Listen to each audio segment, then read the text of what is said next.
There's something wild about like Israel straight up murking probably hundreds of Palestinian Americans, including one in like the West Bank last week. And America just basically going, you know what we should do? We should cut the funding to the main refugee relief agency. But then like 3 service members are bombed by an Iranian proxy. They're like, oh, it's time to nuke Iran. What are we talking about? And it's like, okay, where is the energy then? Like, what do you mean? Deal with Israel first. They have killed more American citizens than Iran has. Gail, good morning. The attack comes as tensions between the U.S. and Iranian-backed proxy militias are on the rise, and it runs the risk of causing Israel's war with Hamas to erupt into a broader regional conflict. U.S. officials say the troops at that outpost in Jordan had little warning of the incoming drone. The attack came before sunrise early Sunday at an American base in northeast Jordan. CBS News has learned those injured and killed were in sleeping quarters when the armed drone struck.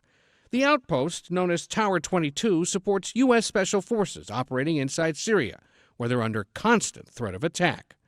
President Biden, campaigning in South Carolina on Sunday, blamed Iranian-backed militias and vowed to retaliate.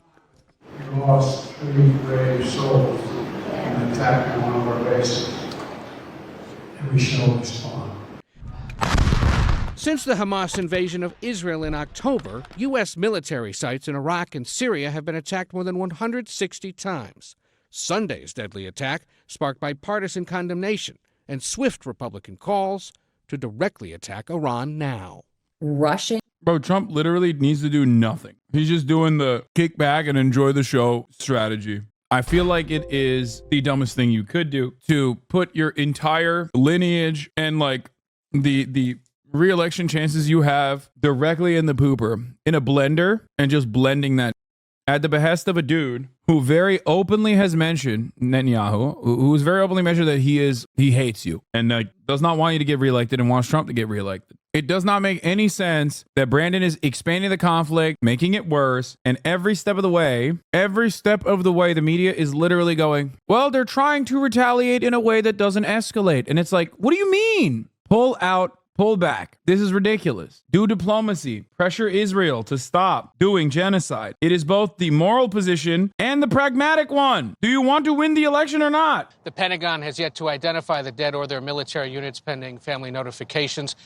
Injuries could increase in the coming hours or days. And this is the largest loss of life for the U.S. military to enemy action since the fall of Afghanistan. It's so funny because it's like, bro, they keep escalating and then there is retaliation every single time. They keep escalating and there's retaliation. They keep escalating and there's retaliation. And then they just keep doing it over and over again. These guys do not care. Fighting against America solidifies their position, whether it be the Houthis, Ansar Allah, or whether it be Iran. Fighting against America makes them look good. They have the money. They have the willingness. They don't have anything else to lose in this circumstance. They stand to gain. They stand to benefit. So constantly trying to fix the situation by blowing them up is so idiotic. I don't know what to say. There is no such thing as de-escalatory bombing. There's a calculation that one must make here. There is somewhat of a balance to endless military conquest. Too much chaos and too much war, it will lead to a situation of instability that actually is not good for profit. We want to max out profit. Ukraine is good for profit. Very little downsides. Very little impact in a negative way to the United States of America, with the exception of like OPEC plus, I guess. Israel, on the other hand, is profitable in the short term, not profitable if situation continues and escalates. Does that make sense? America is losing its soft power. It's just stupid. It makes no sense. However it happened, it did.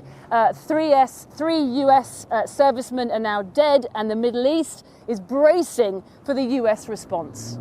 We lost 3 brave souls in an attack on one of our bases. Yes. I'd ask you for a moment of silence for all 3 of those fallen souls. The killing of American soldiers in the Middle East is the moment Joe Biden had been dreading. But the president is unequivocal about the next step. Do you not think overthrowing the regime in Iran will be good? Most of the citizens in Iran want that. No. Dude, if you want to overthrow the regime in Iran, let the fucking Iranians do it. We don't get to have a say in this process because our interference in Iran is what caused the current regime in Iran to begin with. When will people understand? Like, we should not have a say in these affairs. Holy moly, dude. Says who? You? Yeah, I just don't understand, like, the mentality of the average American being like, I don't understand. Why don't we just, like, overthrow the regime in Iran? You think America's not trying? What do you think is going on? What do you think the MEK is? Or what do you think America will do next? I think striking Shia-based militants in Iraq and Syria is almost a certainty that you're going to see that in retaliation. The real question is whether or not the U.S. is going to decide that at this point, this is all about Iran, and that you're going to have to see either covertly or overtly strikes and efforts against Iran directly in a way that we really haven't seen yet. Isn't it also true that the crux of the matter is the war in Gaza? If the US were to address that more forcibly with Israel, is that not getting to the actual? There's something wild about like Israel straight up murking hundreds of Palestinian Americans, including one in like the West Bank last week. And America just basically going, you know what we should do? We should cut the funding to the main refugee relief agency at a time when there is like straight up ethnic cleansing happening to the Palestinians. But then like 3 service members are bombed by an Iranian proxy. They're like, oh, it's time to nuke Iran. What are we talking about? And it's like, okay, where is the energy then? Like, what do you mean? Deal with Israel first. They have killed more American citizens than Iran has. Well, earlier I spoke to the retired US general and former Supreme Allied Commander of NATO, Wesley Clark. I asked him what action he thinks the US should now take. In a crisis like this, you have to take the initiative away from the enemy. What I would call it is you have to establish escalation dominance. You keep apologizing for escalating, they keep hitting. So you got to hit back so hard that they say, okay, we've had enough, we're not going to strike back again. And that means you must go. Time for a nuclear first strike, folks. Good stuff. Thank you, General Wesley Clark. There's real resistance in Iran. Arm them, stop bombing, and giving the Iranians the means to overturn the government. Dude, guys, stop. No, this is so dumb. Please stop armchair quarterbacking regime change in other countries, please. I promise you. That is what America does all the time. It is a demonstrable failure, please. So that does mean that you're talking about strikes in Iran itself, on Iranian territory. That's right. Yeah. That would be, if I were in the chain of command, that's what I'd be recommending, because the tit for tat doesn't work. And we know that historically. We saw this when I was a young officer in Vietnam. Tit for tat doesn't work. You want to make a difference, you must use decisive force. Yeah, Vietnam. So much tit for tat happened in Vietnam, which then was a decisive victory, I guess. He just brought up Vietnam, where we literally use a disproportionate use of force against a broadly civilian population and then got our pushed it. What are you saying? Vietnam quite literally is a demonstration of decisive force being an abject failure. You just proved the entire opposite point that you were trying to make. Not only did we go absolutely balls to the wall in Vietnam in the least ethical ways possible in our illegal domination, but we also lost. And how do you factor in American domestic politics here? Because you have Donald Trump saying President Biden is leading you into World War III and saying none of this would have happened had he been president. How does that change the calculation as to what to do? Well, I think that it's inevitable that there will be some effort on the part of politicians to make some domestic hay out of this. But I think statesmen have to rise above the domestic politics. And I think this is a case where President Biden has to choose what's right for The statesmen have to rise above domestic politics and bomb Iran. I want you to understand. He's saying Biden has to rise to the occasion to bomb Iran. Isn't the other way to stop this, though, to stop the war in Gaza? You know, you stop that war in Gaza, you stop the Houthi attacks on shipping, you stop these Iranian-backed attacks. He's about to be like, you're looking quite brown over there, talking to me about not bombing Iran and then taking away Israel from the equation. Excuse me. I'm talking about bipartisanly blowing up Iran. You're talking about pulling away from another conflict. That's the key to it all, isn't it? Well, I'm not sure that's a safe assumption. I think you could Oh, yeah, dude, totally. stop the war in Gaza. You'd still have these attacks. You still have interference in shipping whenever Iran wants to do it. The war in Gaza is a convenient excuse for Iran to continue a long-term campaign to drive the United States out and to establish itself as This is so funny. Bro, if it's a convenient excuse, why not try it and test it out? And also, why has it not happened prior to the Gaza invasion? Like, he's taking the maximalist position here. He's saying, like, no, we have to kill everyone in Iran. I hope you guys understand. his position, even before Israel, even before the Houthis, is to end Iran. His argument is, let's kill as many people as possible. I don't know how else he can make it clearer here. He just said, Iran will always have the capacity to strike ships at the Red Sea no matter what, which implies that the real problem isn't even the Houthis, it's Iran. This is one school of thought in the State Department that we have advocated for in perpetuity. You have the John Boltons of the world obviously saying this kind of dumb shit. Advisor to President Trump, Ambassador John Bolton. As well. It's psychotic because it's like becoming a bipartisan consensus almost. Holden Blood Feast, Republican Iowa, 118 years old. Please, God, just let us nuke Iran. Nothing else matters. I'll do anything, please. I just want to see burning flesh one last time before I die. Respectable. Bipartisan. Good stuff. It's a regional hegemon. And so I think we have to be careful. Although it's popular in the press to pull all this together, in fact, it's entirely different. For Israel, what's happening in Gaza is an existential threat. Israel cannot... That's crazy. Yeah, Israel is an existential threat. Iran is an existential threat to the United States. Palestinians are an existential threat to Israel. It always feels like there's an existential threat out there to like America and America's allies, man. It's crazy. He's like, it's not connected. They're just totally valid in doing what they're doing. Continue business as usual with Hamas embedded in tunnels with weapons being... Yeah, by the way, Israel's doing so good in Gaza that they still... Yeah, I know it's Beanie Tuesday. Original artist, by the way. Yeah, I've been following him for a long time. Well, I then spoke to Syed Mohammed Marandi, who's a professor at the University of Tehran. And I began by asking what he thinks would happen if the United States took that kind of military action against Iran. It would bring down the global economy because Iranian military forces will respond decisively against American military bases. Don't feed the Russian China-backed Iran troll. Oh my God. Former Supreme Commander of NATO ignoring the Russian nesting doll that is this Iranian trap. The Russian nesting doll. Listen, chatter. Iran's actions, or rather Hamas and Israel's retaliation to Hamas, has been genuinely beneficial for Russian interests. That is true. But I think we have to remember that, we are massively culpable in the way that we change our attention and direct our attention into Gaza rather than Ukraine. Like, it is in a way no different than saying like, well, Hamas made Israel do genocide in Gaza. It's like, oh, Russia is making America shift their resources away from Ukraine and into Israel so that Israel can do a genocide. I don't know what to tell you, but like at a certain point, we have a little bit of culpability, I think. Across the region and in the Persian Gulf in particular, and those regimes in the Persian Gulf that host U.S. bases would be seen as hostile, and therefore their key oil and gas infrastructure would be not out of bounds. And so the question of retaliation is there's no doubt in your mind, because General Clark argues that, the two aren't linked, and I'm fairly sure Hezbollah wasn't attacking across Israel's northern border. The Houthis weren't firing missiles at drones and ships in the Red Sea and Gulf of Aden, and the level of attacks in Syria and Iraq were not the same before October 7th. Yeah. Anyone that says that these concepts are not linked are wrong. Of course they're linked. It's Israel being an American proxy and everyone else in the region either having a genuine interest in emancipation and also operating as an Iranian proxy, or just operating straight up as an Iranian proxy. The government in Tehran is not popular with the whole population, and that a decisive military strike might make it stop and pause and say, no, this is where we back off. I think when Trump murdered the Iranian general who led the fight against ISIS and Al-Qaeda in Syria and Iraq, ISIS and Al-Qaeda, which the Americans and their allies helped create, when the United States murdered him, we saw the millions of people in Tehran go to his funeral. I think the Americans should not believe their own propaganda.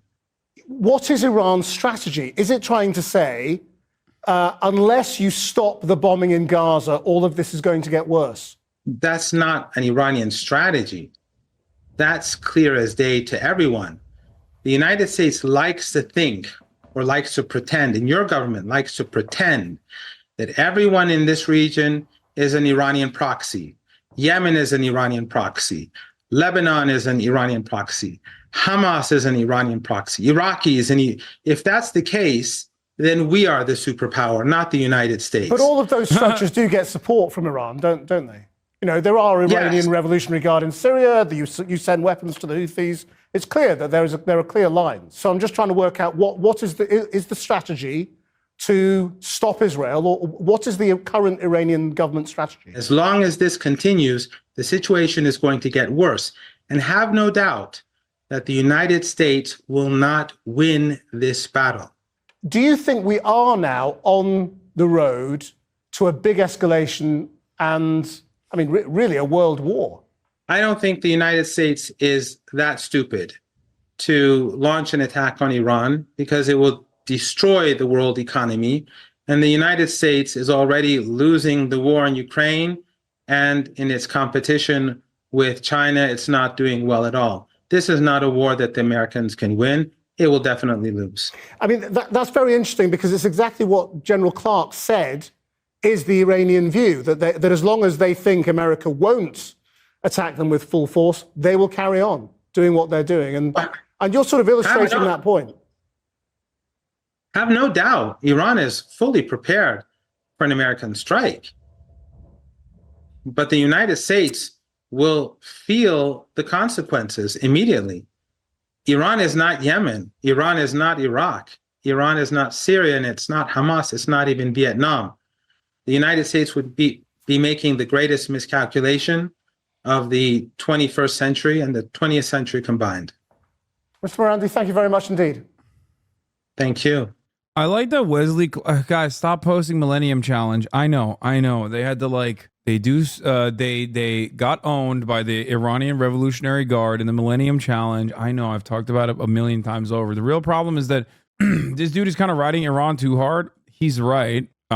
He's not wrong, I think, partially because it would be, I guess it would be the closest to World War III. How is he riding Iran hard? He said Iran would retaliate aggressively and it would genuinely create danger for the global economy. You can't say this dude is kind of riding Iran too hard. The global economy would get destroyed, question mark, when simultaneously so many people are losing their minds over what Yemen is doing. Yemen is nothing. Ansar Allah is nothing. They are literally a proxy that was genocided until a year ago. Using Iranian weapons, they have been able to literally disrupt global trade by 13%, 15%? Come on, dog. You're out of your mind if you think that Iran does not have a much larger capability. If you personally think we have to retaliate against the Houthis because they're disrupting global trade, then what do you think Iran can do? They'll just start pumping pipelines, I think. Which is what he said. It would shut down the Strait of Hormuz, which would be even bigger than the Bab el-Mandeb and fire missiles on energy facilities. Yeah, exactly. They would just start doing Russia to every regional actor that is aligned with America. They would just blow up their energy plants. They would blow up oil refineries. They have done it. They did it with the Houthis before. And that wasn't even directly because of Iran. It was do you not think that would be genuinely a problem for the global economy? Russia's ship, but gas prices are stabilized. Brother, I don't think you understand. Russia did that to Ukraine. Iran would be doing it to Saudi Arabia and many other places. The idea that these two things are the same, you're not getting your energy from Ukraine. And even then, Russia itself, due to the sanctions, decided to over the United States. OPEC Plus is a big part of the reason why our gas prices were absolutely destroyed. That was for limitations on supply, artificial limitations on supply. Imagine having real limitations on supply, real limitations caused by straight up rockets falling on top of the refineries. Doesn't Iran have one of the weakest economies right now? And the Houthis are disrupting trade, but the word adapted pretty quickly. Don't get me wrong, but it would hurt the world economy. Guys, this isn't to say oh, dude, Iran would win or anything like that. I'm just simply saying, if you have nothing to lose and you stand to gain a tremendous amount, you can do an incredible return on investment with very little funds. If the Houthis aren't a perfect example of that, I don't know what else to tell you. The Houthis are not the Ansar Allah administration is coming off of the heels of a genocide. You have Hezbollah, not in great economic circumstances in Lebanon, but still, that's a standing operational military, much better weapons. And then you have Iran. It genuinely does not take much, but in comparison to what Iran has, well, it has a lot more than Hezbollah does. It has a lot more than Yemen does, certainly. I'm trying to explain to you that if Iran started directly targeting the energy infrastructure that the rest of the world relies on, I mean, due to its very obvious capabilities that they've demonstrated already, if they did that across the board, that would genuinely tank the global economy. I don't know how to describe it. I'm not saying like, you know how like Americans will be like, oh, dude, my dad's could beat up your dad's style. And they talk about like, oh, dude, America's not going full force. If they were going full force, like it would be over. It'd be over. That's not how wars are fought. It's not like you just like throw humans in the pile and to just like cause them to get grinded by the meat grinder. Well, that's kind of how Russia fights its wars, but America doesn't fight wars like that. It is a calculation. It is a war of attrition, and it is a war fought on economic grounds. A lot of people have this kind of attitude where they genuinely think like, you know, it's like a Pokemon battle or something. And it's like, well, I have the stronger Pokemon. I have the better weapons. It's like, no, dude, why do you think Vietnam was a loss? Why do you think Afghanistan was a loss? Do you think America simply wasn't going hard enough on Afghanistan or Vietnam, as a matter of fact? Do you think we are not stronger than the Taliban? John Kirby goes mask off when asked if Biden is going to look at the American people for his decision making. I just want to follow up because the president was sent a letter on Friday from a bipartisan group of lawmakers, and he had been accused of unauthorized strikes against the Houthis by bypassing Congress. They said no president, regardless of political party, has the constitutional authority to bypass Congress on matters of war. Do you think that that would apply here, given this escalation? We're not at war with the Houthis. We're not looking for a war with Iran. The president is comfortable that he has the appropriate legal authorities to act in self-defense of our ships, our sailors, and our troops and our facilities at sea or ashore. Right. Isn't it time to involve the American people? I mean, given the fact that the American people were not happy about, I suspect the American people are not happy about attacks on commercial shipping in the Red Sea. I also suspect they're not happy about seeing American troops killed at a base in Jordan. The president has the authority to defend those troops and those facilities, and he'll do that. He's weighing all of his options. This is an election year. Is the president looking at his polling when he's weighing all of these options? Is the president looking at what? My goodness. That's a heck of a question. He's not looking, ma'am, let me just stop you right there. Let me finish my question. Commander-in-Chief is not looking at polling or considering the electoral calendar when he's defending. Oh, he's definitely not. Because if he was, he'd be like, yeah, maybe we shouldn't do this. This is like kind of dumb. Ma'am, that's one heck of a question. Yeah, well, he should be, actually, I think. Personally, I think he should be looking maybe a little bit. He's like, ma'am, you're so wrong. Biden is doing this because he's just nutty with it. There's not really any other reason. There's no rhyme or reason, if we're being for real, about the situation in Israel. We don't fully understand it. Well, except for me, John Kirby. I love what Biden is doing. But, you know, a lot of people, ma'am, are calling what Biden is doing sicko mode. He is going full tilt. Doesn't matter. Pro-Israel unconditionally. Doesn't care if he loses an election. Doesn't even know that this is an election year, really. I mean, I've asked him.